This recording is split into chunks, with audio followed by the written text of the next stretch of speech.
We as humans co-regulate our nervous systems together. Rejection is deeply hardwired neurologically into our brainstem.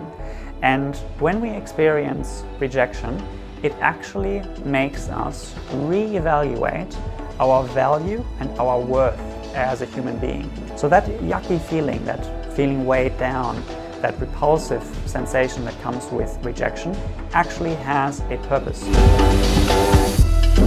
Hi, I'm Robin. Thank you for tuning in to Conscious Conversations, where we have discussions about whatever is floating around in the pond of consciousness at current time.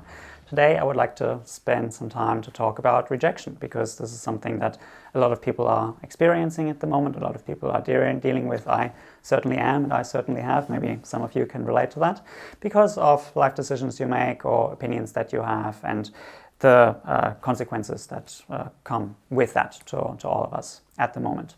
I would like to start with sharing a little bit about a webinar that I attended today, hosted by a wonderful woman called Lisa Dion. Lisa is a play therapist, so she usually works with children, and she is the woman who introduced me to the concept that we as humans co-regulate our nervous systems together. If you're a parent, you will be acutely aware that your child will unconsciously try to plug in and have that rapport with you, so that their growing brain and their growing nervous system can learn, what does the next level of growth look like for me? Our brains do not fully mature until the age of 25. So until then, as parents, you will know that you and your child are acutely connected with each other on the nervous system level. But this co-regulation happens with everybody in our life, with our intimate relationships, with our partners, with other family members, with friends, with colleagues, with strangers as well. And if we have that rapport established, if we've got our tribe and our group, we can really feel how we're all kind of participating in that mesh together. So, topic of today was rejection, and most people experience rejection as an uncomfortable feeling that goes really deep in the body, and that is something that a lot of people rather avoid than experience, to the extent that we build up fears about being rejected in the future, that we dwell on memories about being rejected in the past, and that can develop into anxiousness or anxiety, even lots of different things. One of the fundamental rediscoveries or teachings that Lisa brought to the webinar today was explaining that rejection is deeply hardwired neurologically into our brainstem. And when we experience rejection, it actually makes us reevaluate our value and our worth as a human being. Do I belong to the group? Can I contribute here? Am I accepted? Do I get to participate?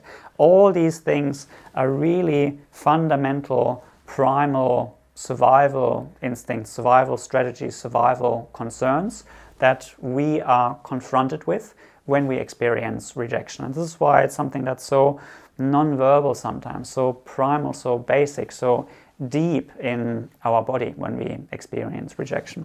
And one of the reminders, and I keep forgetting that as I keep growing through my levels of consciousness and my levels of neurological growth that I'm going through, is that even though we have a conscious experience of rejection on one end of the spectrum of our nervous system actually expands on both ends of the spectrum at the same time. So even if we're just consciously experiencing rejection, our nervous system also at the same time, proportionally to the same extent, if the rejection is bigger, on the other end we experience the same degree of whatever the opposite feeling is in your nervous system. It can be acceptance, can be a feeling of belonging, it can be that warmth that comes with that, it can be feeling valuable and worthy, whatever it is that the neurological opposite of that is.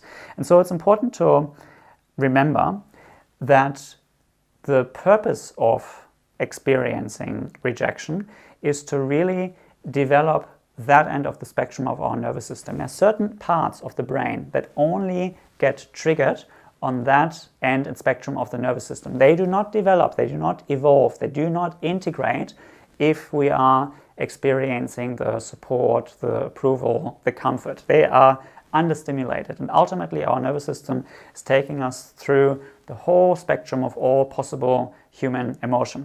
So that yucky feeling, that feeling weighed down, that repulsive sensation that comes with rejection actually has a purpose that is hardwired in our neurological growth, so that we actually get a reality check and ultimately allow the truth of our value and our worth emerge as we are developing our brain through that and allowing our nervous system to regulate that sensation while it is happening in our body. It's not about learning strategies to soften that or get rid of it, but it's really learning better, more about the purpose, and learning better how to hold it in our physiology so that those areas of the brain can develop, so that our value and our worth is not falsely attached to people, opinions, approval on the outside, but it can facilitate a discovery and a recovery of our true self and our true value and the purpose.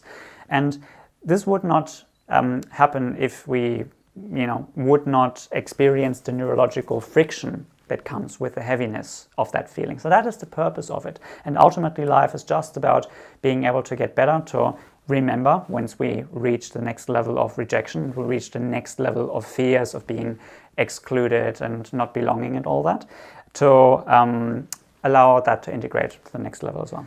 Okay, that's that for Conscious Conversations today. Thank you so much for tuning in. I hope that you found that helpful and insightful. You're welcome to leave a comment. I reply to all the comments, or get in touch if you are curious about more information and you might want to find out how else we might be able to help you in your life or on your journey. I'm Robin. Thank you so much for tuning in. Have a good week.